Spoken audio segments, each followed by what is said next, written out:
Hi, my name is Nia DaCosta, and I am the director of 28 Years Later, The Bone Temple, and you are watching Get Wrecked with Straw Hat Goofy. Wake up, Juju. Time to go to work. All right, can we talk about Wake up, I get it, I get it.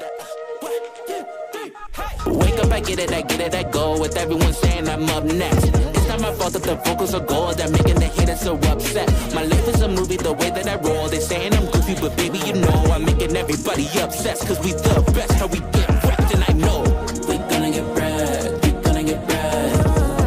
We're gonna get wrecked, we're gonna get wrecked. We're gonna get wrecked, we're gonna get wrecked.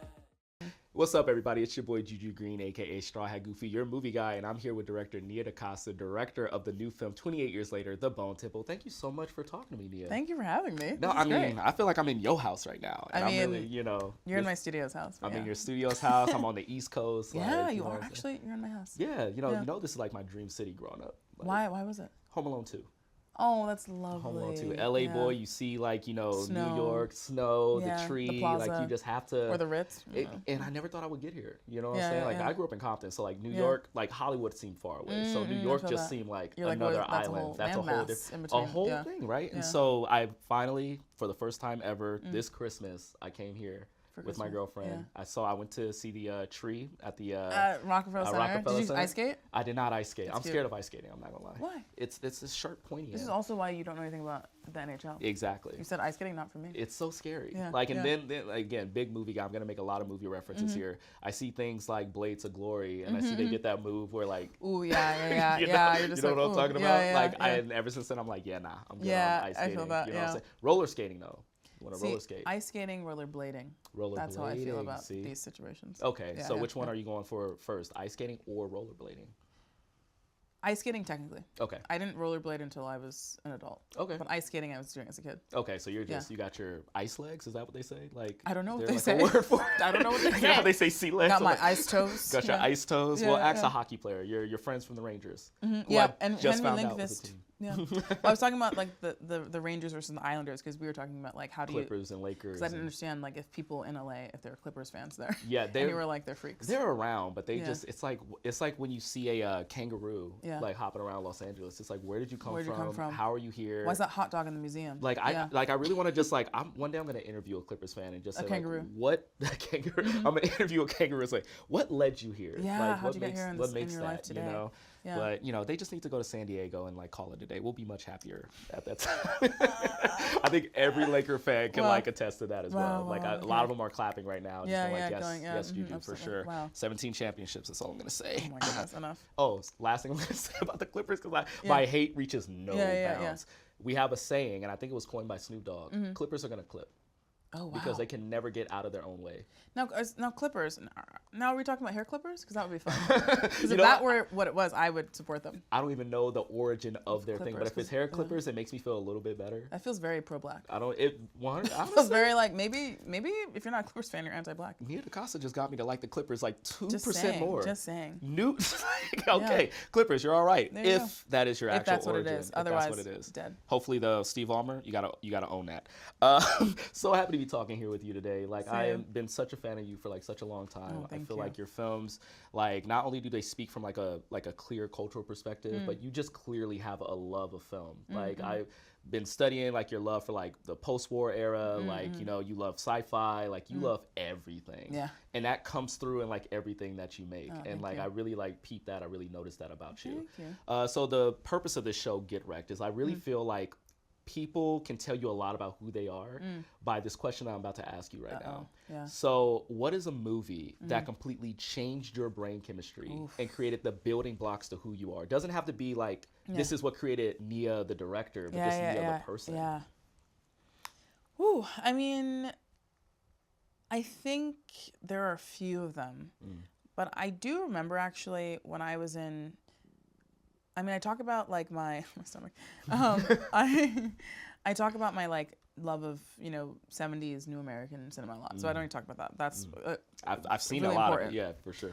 However, when I was in high school, I went to boarding school. We had a lot of students from Korea, and so in the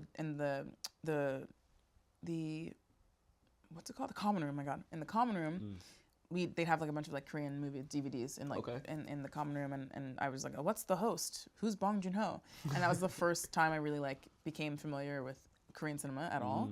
And of course, my first one was the host by Bong Joon-ho, so I'm like, oh, this is genius. And so then I was like, let me watch more of his films, and let me watch Kim Ki-duk and Lee Jae-won and like all these amazing directors, and Park Chan-wook obviously, and so I really fell into the Korean cinema, and that really changed my brain chemistry and my insides. So I was like, whoa, like, because there's like a specific sort of, I mean, I think each country has a sort of, I don't want to say style, because obviously all directors are different, but there's like there's a cultural resonance to the work 100% that shifts country to country and culture to culture, and what I love about Korean cinema, especially when like something like Parasite, which is about capitalism, but specifically because of the way capitalism manifests in Korea, it like really hits in America hard, I think, and I think that's really interesting, and so I think that was something that happened a lot with what I was watching in Korean cinema, especially the way they mix genres a lot of the time. So I think that was a big time in my life as a teen, discovering Korean cinema.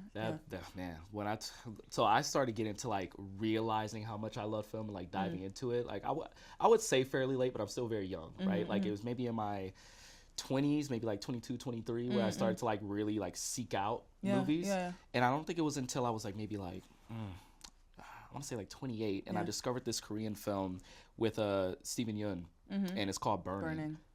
Burning is fantastic. Burning's amazing. And his performance in that is just lights out, incredible, right? Yeah, it's amazing. And so but Yoo Ah-in, the lead in it, he's also just like a stunning actor. Exactly. And it's funny because I watched a lot of Korean cinema, but then I also got into like K-drama, which was fun. And also like kind of more sillier Korean films, and Yoo Ah-in I've been watching since I was like a teen, and so to see him in Burning, I was like, he did it, kids. Okay. You know? See, now I gotta ask you this, because like I know, like I hear Korean cinema, I hear K-drama, and my best friend is in the back of my mind saying, you need to finish that manhwa I keep telling you about. And you know, I don't know if you're familiar with like a lot of manhwa. I don't want to read any manhwa. I used to read manga when I was younger. Okay, so this is what I was about to get into. Like, are you into anime? And I know like Studio Ghibli is like a staple of like what you gotta watch when you like get into cinema, right? But like, what are some anime that like kind of like also kind of like gave you that like chemistry changing? So I was more of a manga girl. I was never really an anime girl. I mean, I watched like Sailor Moon. Which is stunning, amazing, perfect. Of course. But I wasn't super into. So like, for example, everyone was like watching Death Note. I was reading Death Note, not to be like me and intellectual. Death Note. Okay. But yeah, so like so like I read like Death Note, like, but it was such a big range. So it was like that, but also like Hanayori Dango, which is like completely insane, and Ranma Half, which is bonkers. It's basically like a story about this guy falls into a spring, and so every time a different like temperature of water hits him, his gender changes. Oh, that's cool. It's completely ridiculous. That's cool. Completely ridiculous. I've seen ridiculous. It's so like absurd. to me, I'm like, okay. Yeah. It's really funny. And then like Akira was a manga. Like I didn't watch the movie Akira until I was like a couple years ago. Really? Because to me, like I read the manga because I was like, oh, this is supposed to be good, whatever. Picked it up, read it, and I thought it was like one of the most brilliant stories I'd read ever, and I just thought it was amazing. And I knew there was a movie, but I was like, I don't know. Right. Why didn't you watch that? And then you see that every director is referencing the Akira bike slide. Yeah. Which is so funny because I'm also like, I think there's something happening visually with the Akira film that's like stunning and amazing, and I love the manga though, because also basically what happens is like the first 2 volumes come out, the movie, and then the rest of the volumes come out. Is how it kind of went.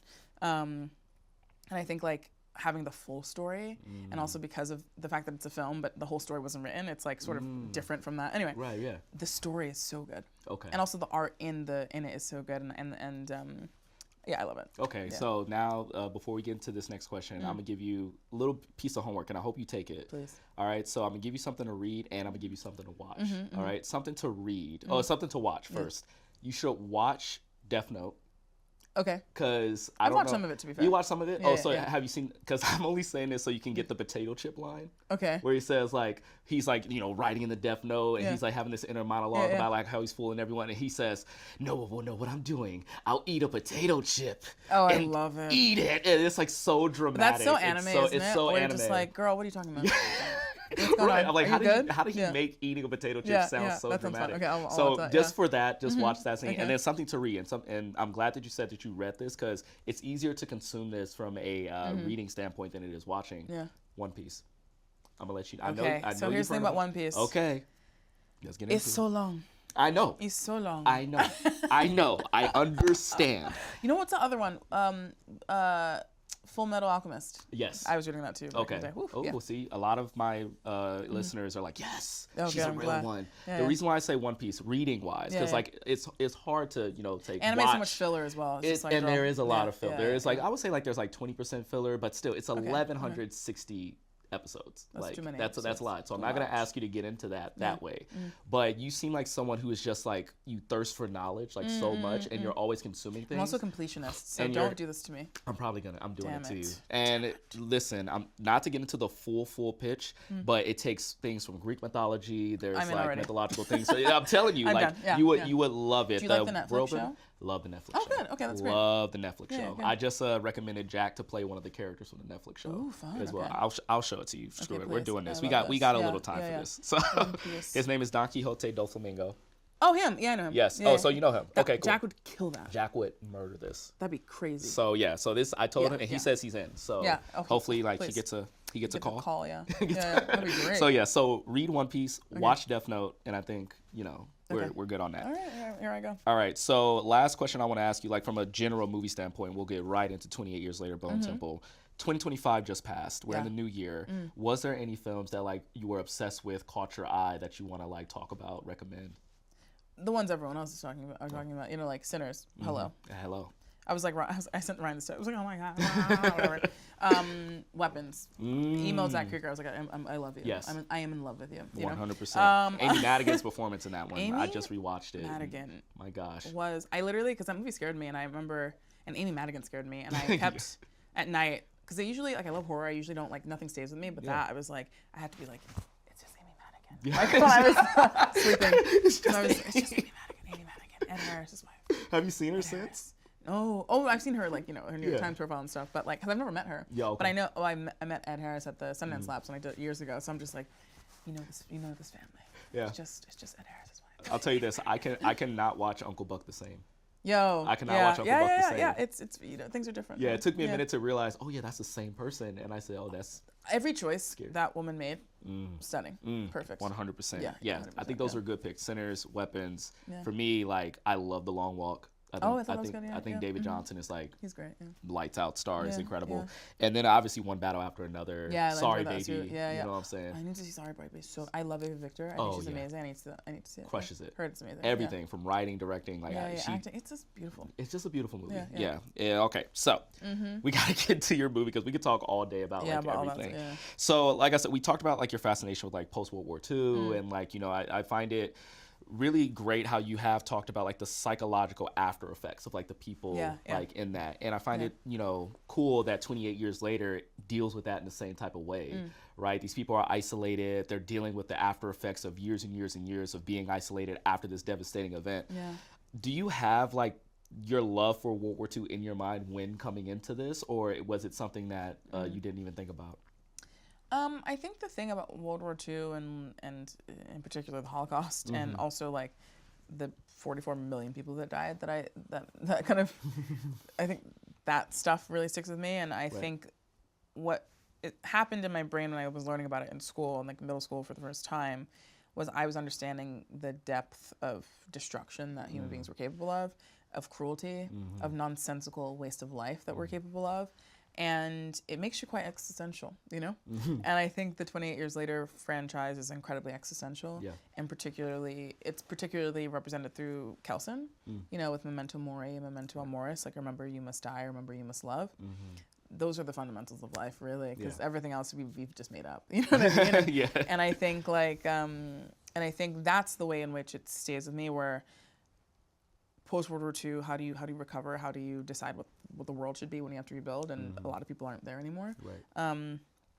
Those are choices you have to make. We all have to make about how we live in a world like the one we live in. And it's just like philosophically, I'm always just searching in that way, and I think that's the commonality there, and that's how it is with how it stayed with me, because of my own belief system, and like Kelson's like a real humanist. And I think that's really beautiful. And I think him basically being like, there's no devil, there's no God, but there's us, and that's beautiful, is stunning. And I think that's a beautiful message. So despite all the horrors you have to get through to get to it, I think about that a lot, and everything I love, like even, like when you think about like a Star Wars, for example, which I love, similar thing. It's like, okay, like we defeated the big bad. Now what? How do we make a life up? This is why I like The Last Jedi, because like it deals with. Let me tell you something about, about that movie. It's amazing. Give me some. Like, we all just need to relax. We need to take a breath. I agree. Because the movie's great. I agree. Holder Maneuver is amazing. I don't care.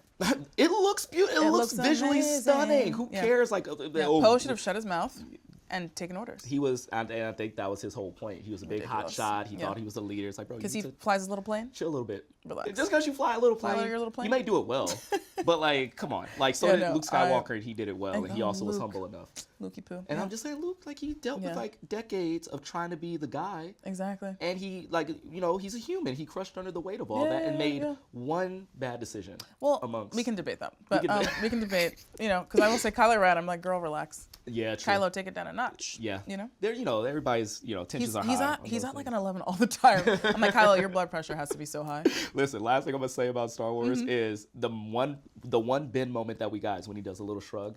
The little shrug, and then they cut him down, and I go, bro, like, give me more Ben Solo. 100%. Give me some more Ben Solo. Yeah. But I'm glad that you're talking about just kind of like, you know, that was a bar that you just said. Like, there's no God, there's no devil, but there's us. Like, that is a bar. Yeah. And the thing about, like, you know, the Bone Temple, and I want to say, like, take it back to even 28 years later as well, is that even though it's such a dark place and there's terrible things that are happening, there's still time. I believe you and Danny found time to find beauty in all of this, 100%. right? I think of like 28 years, like when they're being chased by the Alpha across the beautiful the causeway, and it's terrifying, but at the same time, like I'm just in awe of just how beautiful it is, and I'm just relishing in like this kind of like, this is the world. But this is the world we're in, and this is how we're choosing to spend our time here. Exactly. You know? And I find you find these little moments as well. I don't want to spoil it too much, but like you find these moments to just kind of like take a step back and say like, how do we heal? Yeah. Right? Like you talk to me about kind of like balancing the dark with the light. Is there some moments where you're like in the middle of like kind of like writing this and go, oh, we need to pull it back a little bit because then there's maybe a point of no return here that it'll be hard to come back from? Yeah, I mean, so when I read Alex's script, it was already there, like the beauty of the separate piece that Kelson had found for himself, and like the bloodshed and the gore and the violence of the world of the Jimmies, and the tension was always going to be about them eventually coming together and what that would look like. Right.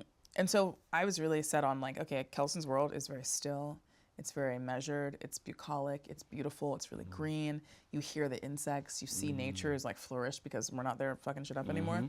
And then the Jimmies, it's like when we meet them, it's dark. It's like, you know, really harsh lighting. It's a lot of movement, a lot of cutting, a lot of, you know, just like we do these whip pans which was really fun because we kind of invented a slightly new rig for some of the stuff we did. And so that dichotomy was already built into the script, and I just wanted to visually be able to express it. And that was one of the things I said when I came in. I was like, I really want to make sure that we can feel that difference. So I really want these things to be still and measured and calm, and then for this to be, you know, crazy. So So yeah, I think for me the balance comes in the edit, and also making sure I have options on the day. Okay. The hardest thing I think was like the barn sequence. Oh my god. Making sure it wasn't because it's so intense, but it was like it has to be intense so you understand what the stakes are, and also you have to feel the impact of the brutality of these people. 100%. But I also don't want the audience to feel like we're being lurid or like reveling in it or you know being pornographic about it. Yeah, because that's not the intention. I think that's a fine line, right? Very fine like line, you know, the torture porn is a real thing. Yeah, and I don't think it ever reached that level of like, okay, I'm getting out of this. It's too much of it. There is like some like level of these people are kind of like, there's a couple of them reveling in it, but then there's like a couple of them that are just kind of like, do we even have to have? Is this a choice we should be making? Right? And I really like this. Also, I want to say this. I've never said this before walking out of a movie, but positive representation for Satanists. Like, I've never. But actually, do you remember like 10 years ago how cool Satanists were? Yeah. They were just like, yeah, we're just gonna like donate to like the poor and stuff and like praise Hail Satan, and you're like, okay, I guess. But that's what I want to talk about, right? Is because like, you know. Also, how did you come away with that? Because they're kind of the most deplorable people in the film. It's gosh, I'm sorry, I'm so like blanking on the act. Which was her name? Erin Kellyman. Exactly. Yeah. She, you know, there's one, because when I think of like religion, right, and I'm also being helped by this with like, you know, with Wake Up Dead Man coming out, and how people is so great, and Josh Brolin is like the priest who kind of like can with Josh Brolin in that movie, twist the word of God and religion in order to create this like kind of like cult to follow people to his own ends.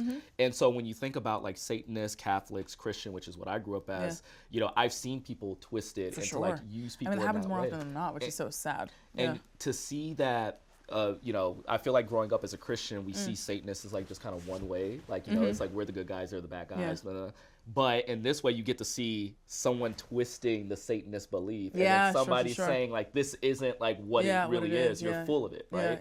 And I never thought about it that way. I never thought about there's different ways to come at this, like, religion. Because really, Satan's point of view, he was like, God, I have some ideas. And God said, goodbye. Right. So maybe, is he really that bad? You know? He's also supposed to be super hot. So I don't know how bad of a guy you could really be. I mean, it says that in the Bible. Yeah, they're like, he's the most beautiful creature I've ever seen. It says that in the Bible, you know? He's the morning star, guys. And so like watching this film, like it really was a moment where I would just, because like I always think of like all audiences watching this, and so I'm very conscious of if a Satanist is watching this, they're probably thinking to themselves like, oh, we're always the bad guys, we're always doing the worst things. But then I look at her and they go, oh yeah, she's. But also the funny thing about him being a Satanist is like he's kind of like. He's just making everything up. Exactly. Like none of it makes any sense. And so, and then again, it is, and that's what it's about. It's not about like God or the devil. It's about dogma, and it's about people like you're saying who twist things that are perhaps presented in good faith into something dark to suit their own sadistic means. Yeah. You know, the thing that I thought about is gonna sound really weird, but I want you to stay with me. I thought of 8 Mile a little bit. Oh my God, Mom Spaghetti. Right? Yeah, and Jimmy Crystal. Jimmy Crystal. He's Papa Doc. Papa Doc. Which one's that? Papa Doc is Anthony Mackie. Captain America. He's Captain America. Wow. And you know the scene in 8 Mile where like he's just talking about him, and at one point Eminem says, "This dude's a gangster. His real name is Clarence." Yes. Jimmy Crystal is Clarence. Oh. He grew up Catholic, and like he had a bad go with Who's things. Eminem? Eminem is Aaron Kelly. That's Eminem. I love that. She'd love that. She'll love that. And you know, so I think like if they were to have like a sit down, like in real world conversation, she would look at Jimmy and say, "You're faking it, bro. You grew up in a house with both parents. Yeah. I got it from the gutter." Like, yes, you know? kind of true. Yeah, kind of true. Like, sir, listen. And so I draw weird parallels, but for me it works. But that's what's fun about cinema and like making things and being a person. You just like everything's in there and it just like, you know, comes together and you're just vibing. Just like, you know, and I categorize myself as a professional overthinker. So that's like, good. You know what I'm saying? Like that's my job. It's anxiety. That's what I do. See, there it is. That's what it is. We figured it out. We got it. Yeah. All right. So I love that you have now worked on 3 franchises where you are tasked with expanding the lore a little bit. Like you've done the MCU, obviously, Candyman, and now 28 years. Yeah. Right? With all of this, they have their own fans. Like, you know, they're expecting like, oh, what are we going to learn new about this new world? Which one do you think was like more daunting? And like, how does like when you come into 28 years later, was that more daunting? Like, how does that work? I mean, they're all the same. What changes is who I am when I take the movie on. And like doing 28, I was so comfortable with myself as a filmmaker. Yeah. And I knew how to make a movie and how I make a movie and how I can make a movie well and what my parameters were for that.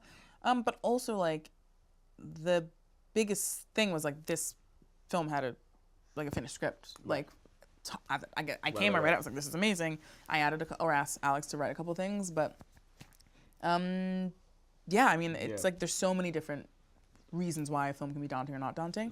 From a lore point of view, I was just excited every time I stepped into it. Candyman was exciting, like, because what Jordan wanted to do was so cool. The Marvels was exciting because Marvel was really like trying to do something different in that era that they were in. They were really trying to be like, how far can we push this? You know, like how much can we include like what's happening in the TV shows and this lore? And I'm a big Marvel nerd, so I'd be like, Kevin, what if we had the quantum bands and da-da-da-da? And I was like going into the Negaverse and stuff, and he's like, girl, rein it in, bitch, you know?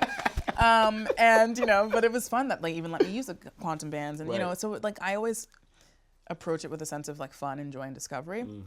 But the thing that changes is, like, you know, just like process and things like that. But it's always a fun like exercise. Yeah, I think it was exciting what you did with this one, where like, you know, you and Alex, like, I mean, the script is just so tight. He's so good. It's he's just so good. Yeah, and like, this movie takes some big swings in this universe. I was like, right?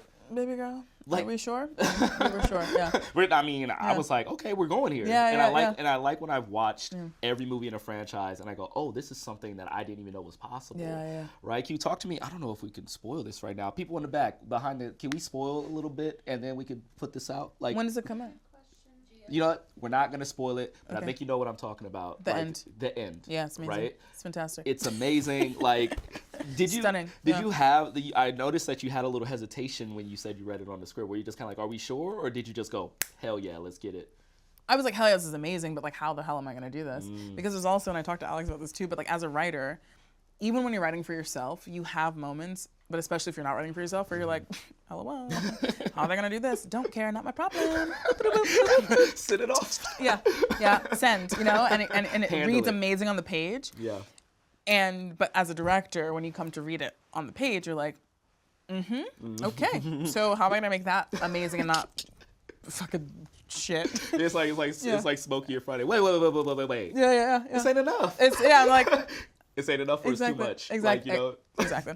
I mean, it's good to have too much and then kind of like, you know, chip away. Is it better to have too much and chip away, or get less and then add?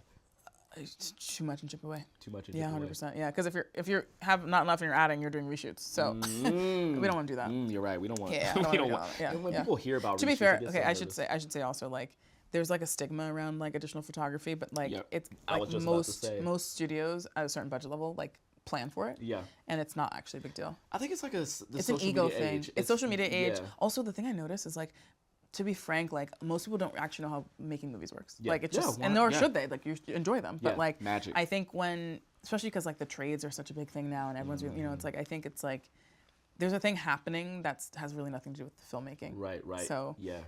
there's a storytelling happening that has nothing to do with the truth. So Mm-hmm. I think that's like where I know for me personally, I'm like, okay, I can just disregard that and not Right. worry that I'm misunderstood or misrepresented because of that. But additional is one of those things where it's like people plan for that. Yeah. Because it's like the safe thing to do. It's literally a budget set aside Yeah, for yeah, those type yeah. of things. Yeah. I didn't do any, but for this film. With that But being that being said, said, I didn't have to do it. No reshoots. No reshoots for me. But, honestly, I would put that like on like the billboard in like Times Square, like no reshoots. I think a lot. Asterisks. Asterisks. Oh my God, yeah. No reshoot. I think but a lot of there's people no, go. there's no shame, okay? No shame. No, not at all. Not at all. Like, and again, I think it's like a social media thing. I think a lot of people think, oh, they have to go back and correct some stuff. But it's like, listen, we talked about it. It's set Yeah. aside. Like, don't even Yeah. worry about it. It's all good. But it's all, yeah, 100%. Yeah. Okay. So, I was actually talking to Seb Ohanian last night, and he speaks very Love highly Seb. of you. Yeah, That's my love guy. Seb's guy. Loves- Yeah, he's my yeah. guy. Danny Boyle spoke very highly of you when Love we the talked guy. with him Yeah. last year. Loved Great it. guy. Everyone speaks so well of you, and you started off as a PA. Yeah. Right? Yeah. Like, can you talk to me about kind of like starting off there with the big dreams of being a director and like what was that push where you felt like you were on this like path that you couldn't stop on now, that you were going to be right here? Oh, that's just being delusional.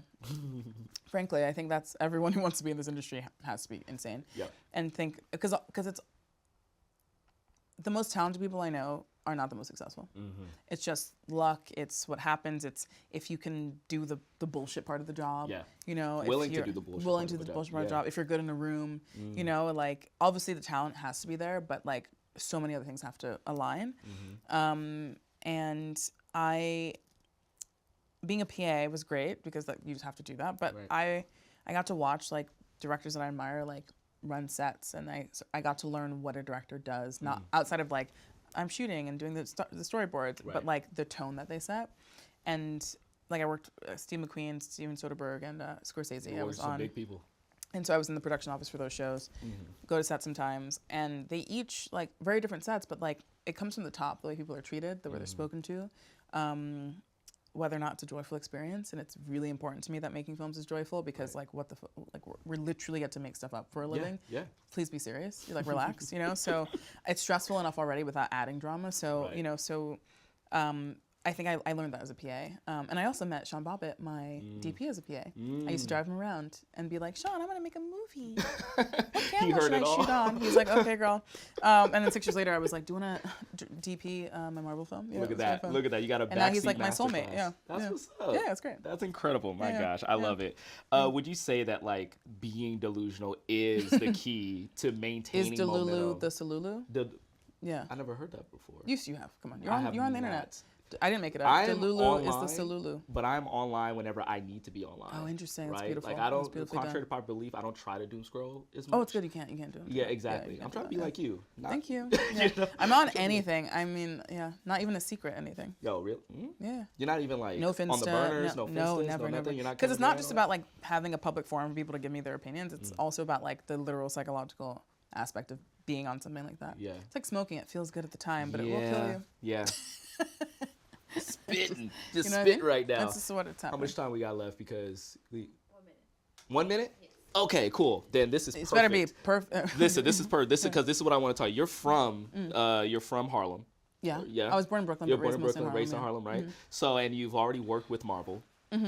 I would love. I'm gonna pitch you something right now. Is it DC? It's not DC. Okay. I've been waiting for Luke Cage to come back. Intriguing. Forever. Okay. I have been attaching your name to Luke Cage for a while. Interesting. How you feel about that? I really like the Defenders. So I love the Misty Knight, Iron Fist, Luke Cage, and other one. Wait a minute. Jessica Fenwick. That's the actress. I think you're I was like, did you forget Daredevil? Oh my god, man. I forgot that Catholic little idiot. Oh my god. You know what? It was his Catholic people. guilt was just Yeah, like that's what it is. fogging him from my memory. Daredevil, and let me tell you, I love Daredevil. Yeah, like Daredevil's the amazing. Bendis run with the David Mack Yes, art. Oh my god, yes. so good. Love it. So I love the Defenders. I like that little group, and I wouldn't want to do just Luke Cage. Yeah. I'd want the whole fam. Ooh, you want the whole. Yeah, I just because it's Whole so plate. street level. It's so New York. It's you got Hell's Kitchen, you got Harlem, you got everything. Yeah. And then I would, because I love the Matt Fraction run of Hawkeye. Oh, Hawkeye, yeah. I would just be like, and also him in Brooklyn. Hey, listen. With the Russians. Give me all the street levels. It'd be so good. Like make it grounded. So good. Gritty. I love street level New York Marvel heroes. They're my favorite. Okay. So Daredevil, Spider-Man together, so fun. Ooh. So that's always Red. horny Spider-Man, which Team makes me Red. laugh. Oh well, especially when he gets with Deadpool. It's Or like, Cat, or Black Cat. Black Cat. When Black Cat was hooking up with Daredevil and Spider-Man had hooked up with her, and he was like, "This is," he said, "This is my villain origin story." Listen, you trying to be with MJ? like, come on, man. Oh, bless. I know. I'm like, can you just be with MJ and relax? Just chill. Just chill. Just you're done. chill. That's your Pick one. OTP. Like- Call it a stop. Thank you. Yeah, exactly. Okay. I think we can end the show on that one. I have so many feelings and opinions. Yeah. I appreciate you talking to me Thank you about so all much. things in your Yeah. movie. This has been incredible. It's been great. My gosh. Yeah. And thank you so much for watching, everybody. Make sure you check out Get Wrecked with Stry Goofy on iHeartRadio, Spotify, YouTube, wherever you get your podcasts at. We're everywhere, girl. Is this going to be on YouTube? It's going to be on YouTube. YouTube? Okay, great. All right. And make sure you guys check out 28 Years Later, The Bone Tipple, directed by the Nia DaCosta. I'm Straw Hat Goofy, and if you like talking about movies, can I be your movie guy?